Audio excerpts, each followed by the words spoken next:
This week on Timpin Salone. This is a good friend of mine. She's a young entrepreneur. She started and she's the founder of her own company, Mealtrics. This is my friend Kayla. Hi, everyone. What was that day like when you decided to start your own company? Scary. Like, can you run us through that? Like, what led up to you deciding and be like, you know what, I actually want to do this? Could y'all go without eating meat? Pause. I know for me, though.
What up, what up? Good morning, people. This is the Vaugiotto broadcast show. Timpin Salone. We are back again, another episode. It's your host, Wilver Garcia Juarez. With me, we got Drubisky Aaron Williams. Say what's up to the people. What's up, everybody? We also have Q Echelon Carter. What up, what up? And we have a very special guest with us today. Now, I will hand it over to Drew so he could give a proper introduction. Drew, take it over. So this is a good friend of mine. She's a young entrepreneur. She started and she's the founder of her own company, Mealtrics. This is my friend Kayla. Hi, everyone.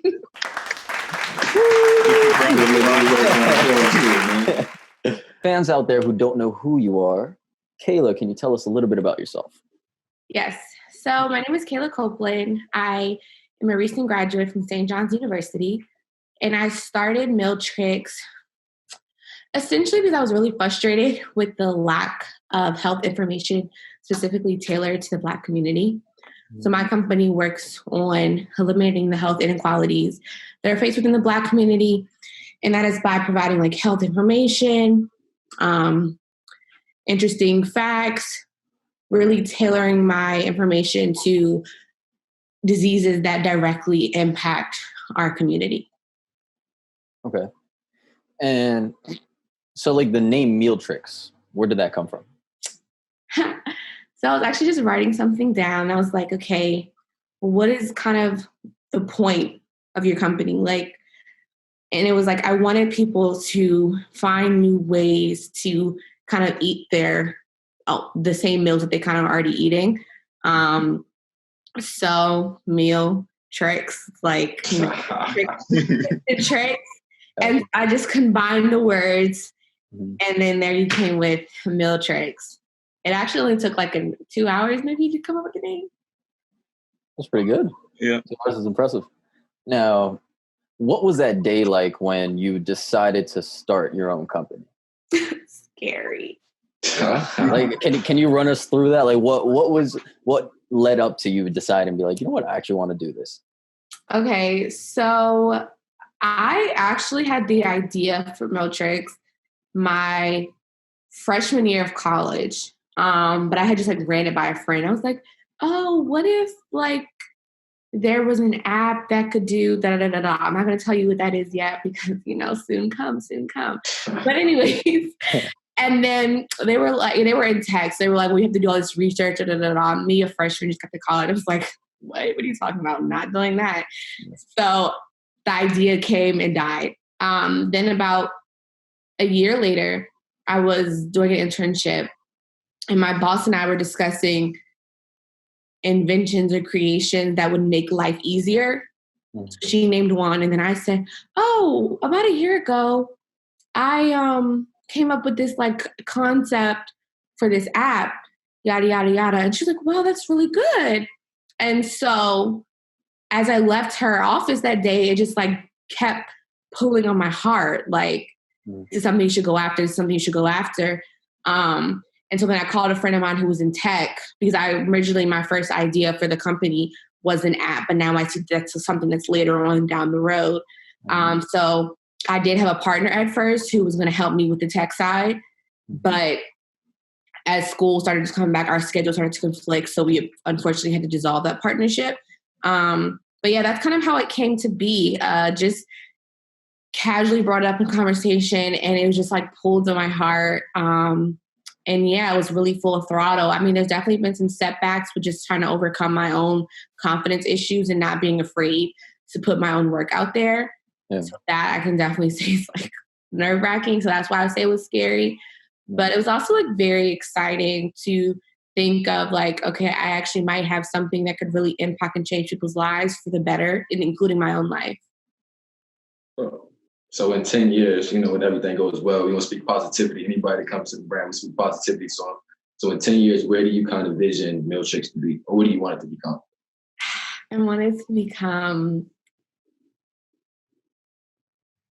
a lifestyle brand, essentially. I want it to become a place where I feel like just right now my main focus is African Americans, and I think I might expand that to all to people of color, period.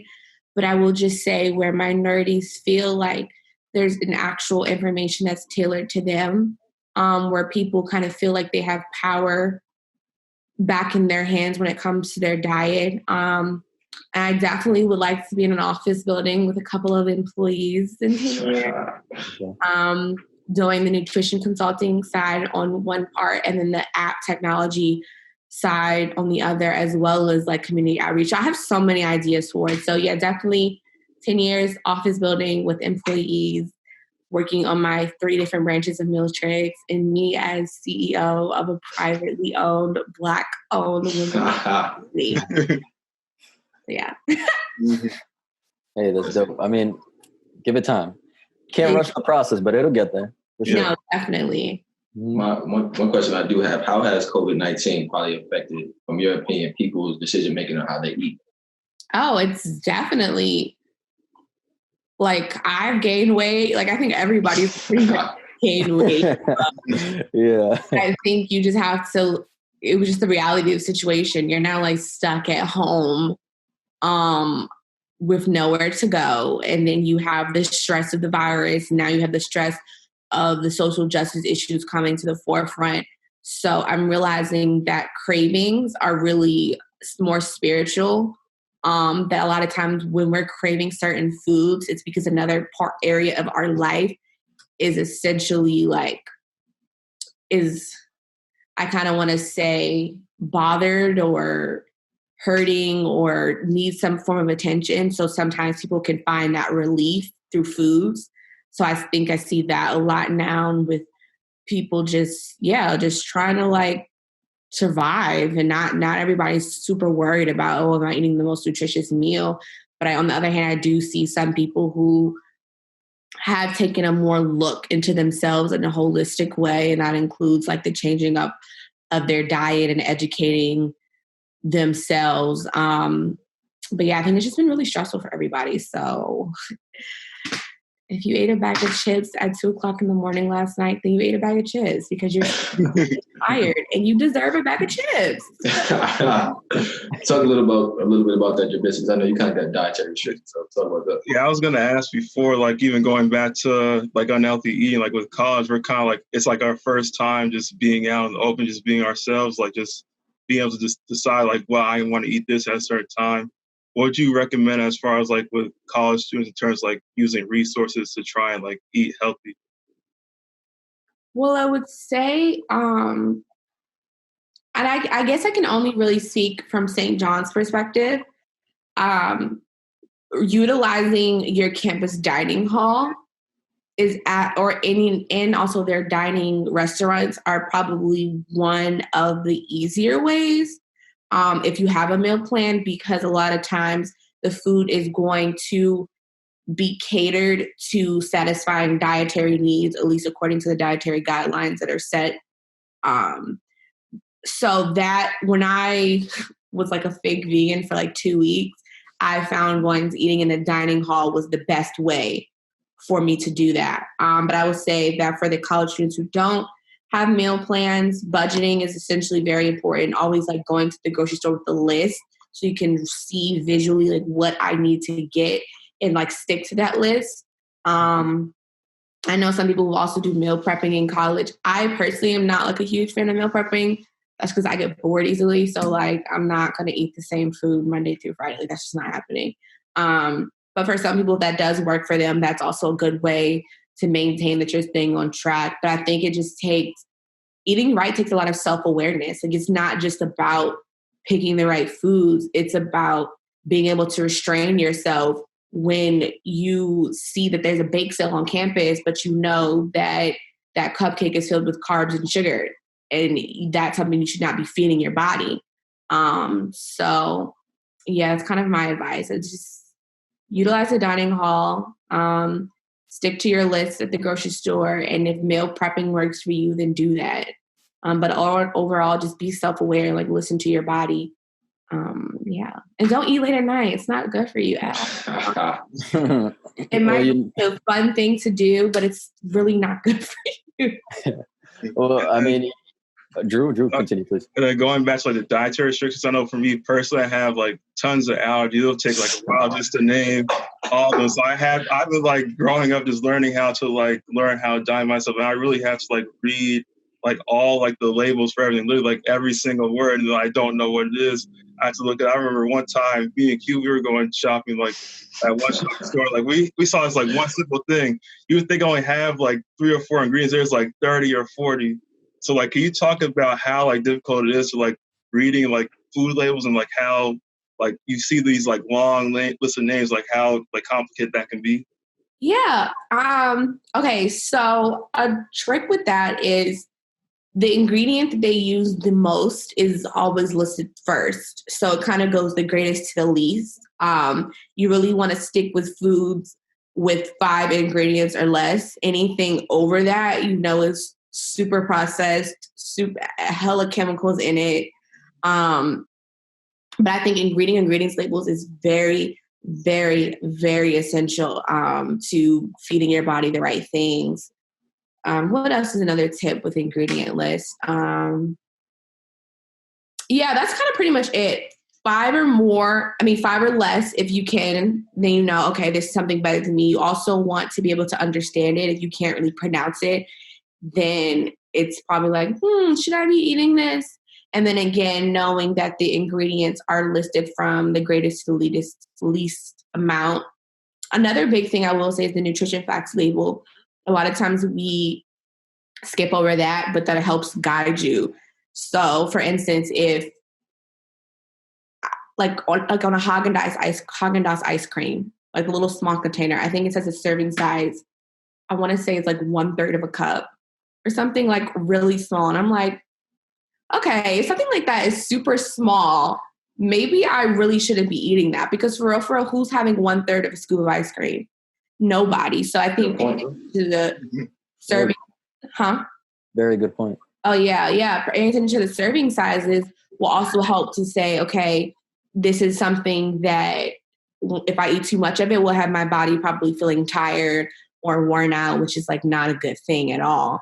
And they also, I like to look at the sugar content of things, how much like fat is in something, and not because of fat for like weight loss reasons, but just fat because you don't want the extra fat to be stored in your body. So yeah, the nutrition facts and ingredients labels are your best friend when you're shopping in the grocery store. Okay. So on a typical trip to the grocery store, what kind of food do you kind of drawn to the more when you go to the grocery store? I actually don't like to grocery shop. Why not? It's just a lot of work. Personally, But when I do like have the energy and I go, I like to look at the perimeter of the store, because the perimeter of the store is going to be your 5 food groups, or however many food groups it is. But that's where you'll see your meats, your cheeses, your milk, your fruits, and your vegetables. Yeah, 5. Okay. And then sometimes your grains. So that is like where I like to stay, because anything within the aisles is processed, boxed, is not necessarily good for you.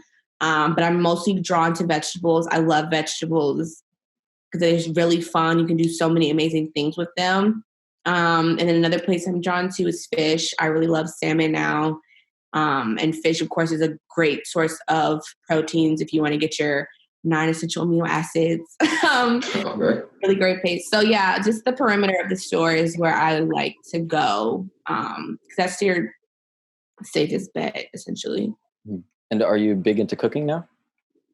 Yes, for the most part. Like for myself, yeah. For other people, not so much. But I do love to cook for myself. I find it to be very therapeutic. I blast music as high as it can go. And I don't even really dance or sing in front of people, but by myself, I do it.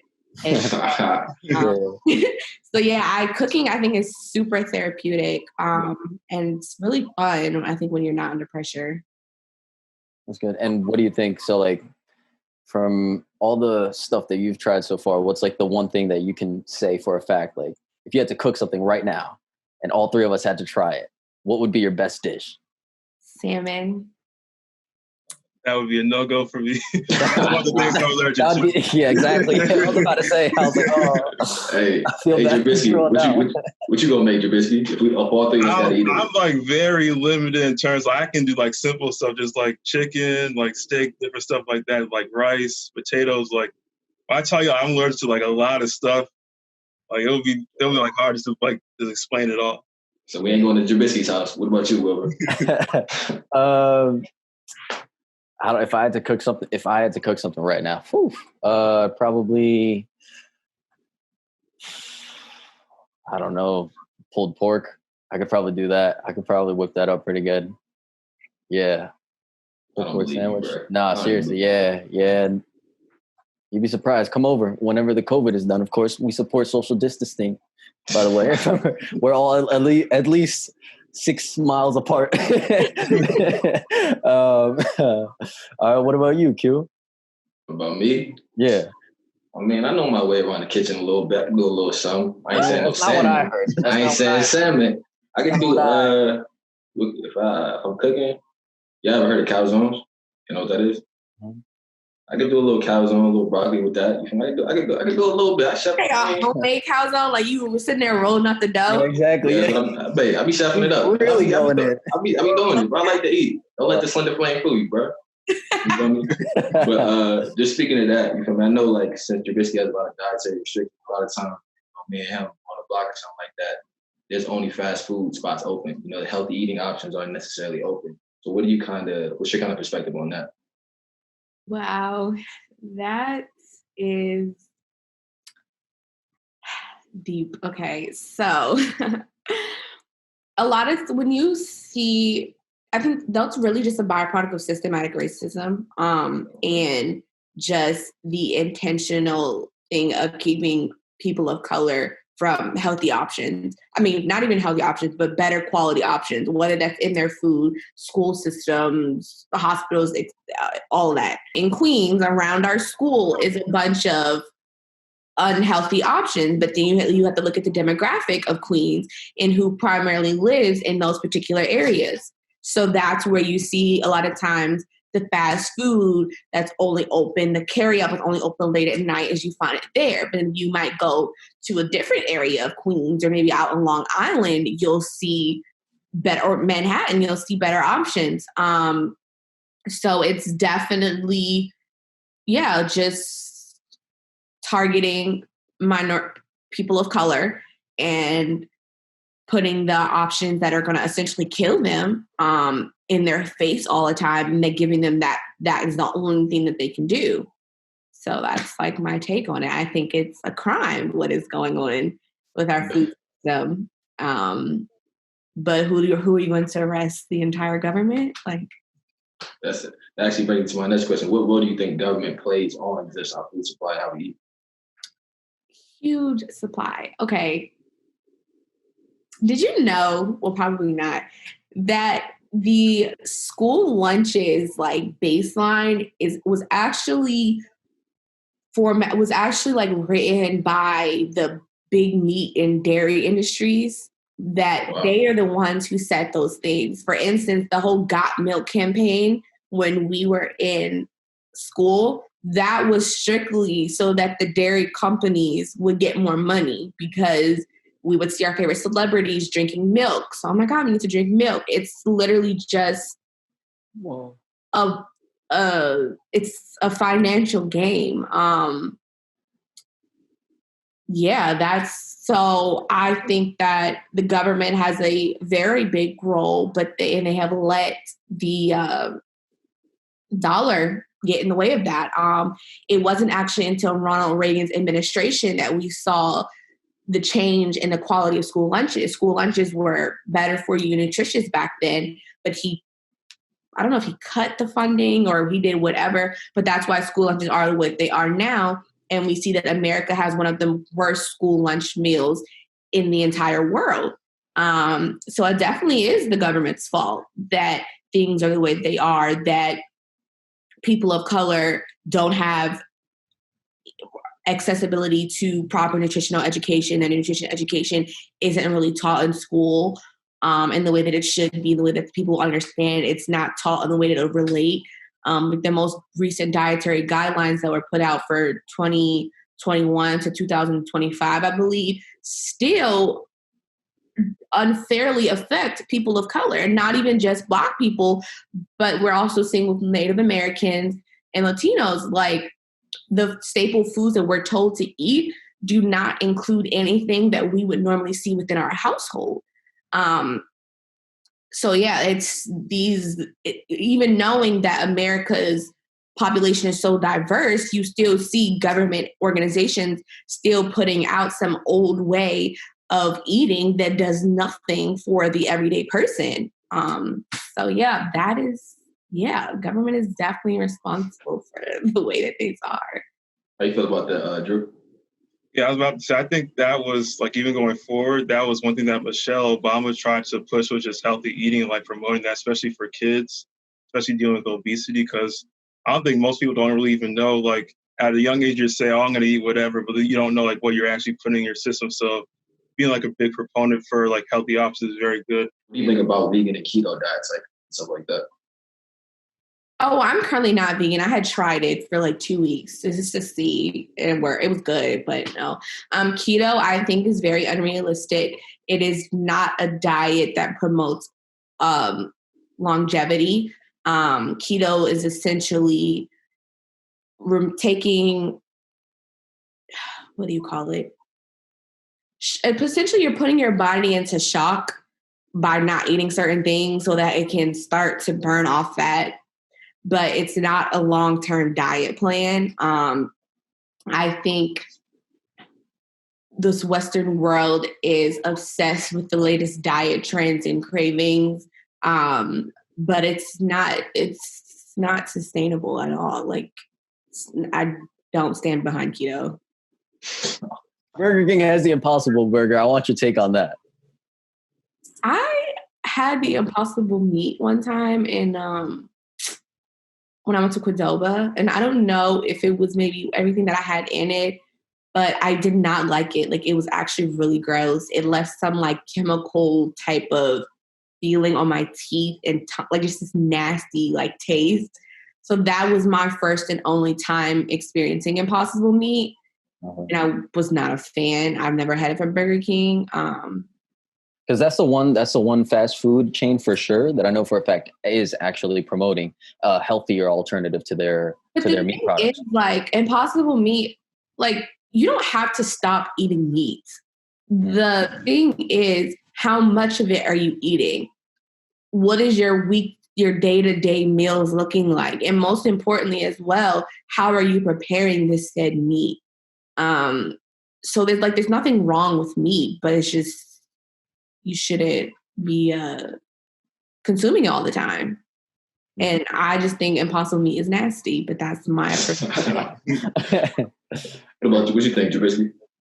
I don't know, it's a little hard for me because like meat's like that one thing I can always count on that I'm usually not like allergic to. So I never like really tried like any like of like the vegan or like impossible meat thing. I feel like it's a good option, but like Kayla was saying, like all those chemicals, different things to try and enhance it, make it seem like you're actually having like meat, but it's not. Like having like an enjoyable thing that you can count on. Oh, doesn't have these chemicals, doesn't have all these ingredients. Is like something hard to find. Could y'all go without eating meat? Pause. I know for me, though, that would be pretty hard to pause again. Meat there's always something cooking, like every other day, meat related. So I don't know if I could go without it, to be honest. That'd be hard for me. No, I mean, it's definitely hard. Like I commend those that do it. I personally do want to become vegan. I think around the time like I have children, just because of like all of the health stuff with that. But at the same time, like I said, it's more about moderation. Like, what are you eating it, and how is it being prepared? Like, meat doesn't have to be the bad guy. What more so should be the bad guy is the companies that raise the meat in horrible conditions and don't do their best to ensure that what you're consuming is better for you. You know, I think those are really the real culprits, not necessarily the thing itself. It's who's behind this thing. So going back to speaking about kids in the future, would you have any specific like dietary plans or restrictions that you would have for them? Restrictions is such like a hard word, but no fast food. We're not doing that. Oh, wow. Wow. Yeah, no junk food. I will have like juice and stuff in my house, but it'll be like not juice that's like filled with sugar and stuff. For instance, like not Huggies or something. I don't know. Yeah, no Huggies? No Huggies? Like all the classic stuff. Yeah. I mean, this is what I want now. Probably like as a mom, I'm kind of like whatever. But no, I'm just kidding on that. But yeah, I'm just no fast food. Like I've already told my family and friends, like, please don't play with me. If you're watching my child, like, do not take them to a fast food restaurant. Like, I don't care. Yeah, the no junk food. I mean, like, I like sweets, so, like, that's not something I would ever restrict my child from, but it's more so, like, moderation. I'm not going to do, like, those quick mac and cheeses in a box. Like, no, we're not doing all that. We're not doing Lunchables. Ultra-processed meat, not good for you. The owner of Lunchables said he wouldn't even give his own children Lunchables, so why would I give my Lunchables? So, just a lot of the stuff that, you know, I had as a kid, my child will not enjoy, you know. They will get fresh and healthy foods that I make with love every day. They're going to be washing a lot of dishes in your house, bro. Because I tell you, hey, we cooking everything now. Or my housekeeper or chef will cook like 3 times a week, and I'll cook for it. You know, we'll figure it out. You know, it's gonna be real successful, so we'll be able to afford some extra. What do you think, Laura? Would you have any like restrictions?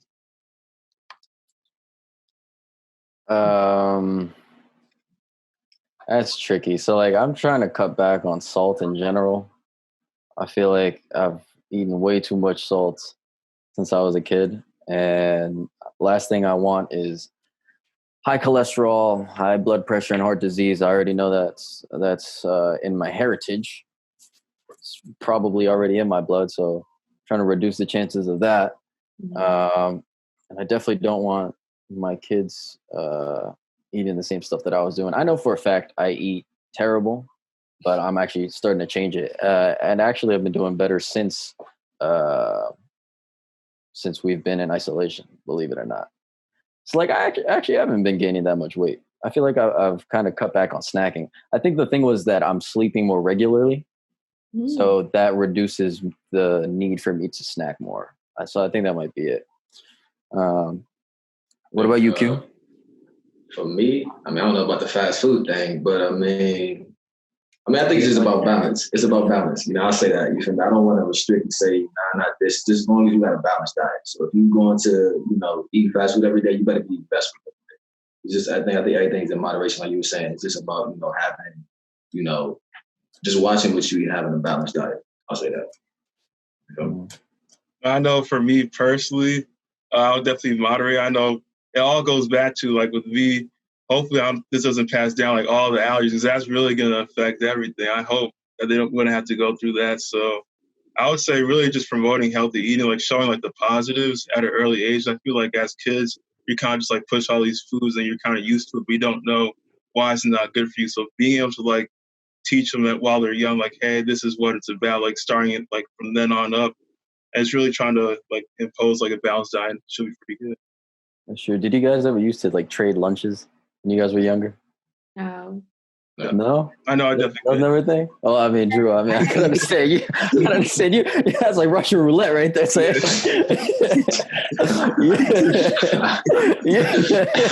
Definitely is. Yeah, that's true. How important are Black businesses to you? Extremely important because I'm Black. Okay, and I have a Black business. It's really the feeling inside, like my heart just like warms at the amount of Black businesses that are being uncovered every day. Things that not only can fit your personal needs, but even your extravagant needs. And I think it's so beautiful because I truly and strongly believe that Black people are seen as second-class citizens.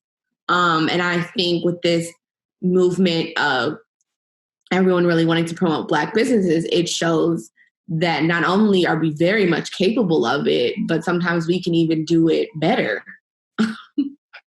Being real. So I think it's super important, especially for our youth, because they get to see people that look like them be successful. Not every Black-owned business has this venture capitalist startup thing where my parents gave me $15,000 to start my company. I pulled myself up by the bootstraps, but really you got like donations from family and friends, and those were like thousands of dollars. A lot of not even just Black people, but minorities, period, do not have that type of help. And so to see so many businesses who essentially started from just what they had, including myself. Like when I started Mealtrics, I don't know what bank account was looking like, but it wasn't $8,000 deep, and it still isn't. But this is a story that I will get to tell my kids about how I still made a way, and not for them to then struggle and make a way too, but for me to show that now these tools and resources I have, I want to give to you. So I think that this is definitely the start of really building generational wealth for Black people. And I just cannot wait until we just continue to take over the world. Okay. And so you brought up the point of recently there being a lot of promotion for Black businesses. Do you feel any pressure yourself about starting your business? I definitely think so. Like feeling like I need to be at a certain place or do what other people are doing.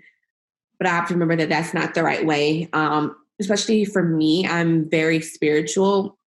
Mm-hmm. So I believe without a shadow of a doubt that this is an idea that God gave me. This is a purpose that I'm supposed to fulfill on this earth. And my purpose is going to be through the area of nutrition and stuff. So sometimes when I feel that pressure, I have to remember that the only person I'm answering to is God at the end of the day. That he has got me this far. He's already shown me where my business is going to go. So I just need to relax and not compare myself. Because I think that definitely adds a lot of pressure and a lot of stress when you compare yourself to other businesses. And I think more so too, people like to celebrate things that they can see that are tangible in their hands. So for something like Mealtrics that currently at the moment it's only on Instagram, it's like, it's some for people, it's like, it's not that tangible, but it's like, you don't know about the work that's being done behind the scenes to like turn it into something. Speak on it. Yeah, so I definitely feel that pressure. But I definitely think that it's just it's a way to deter you and make you feel bad.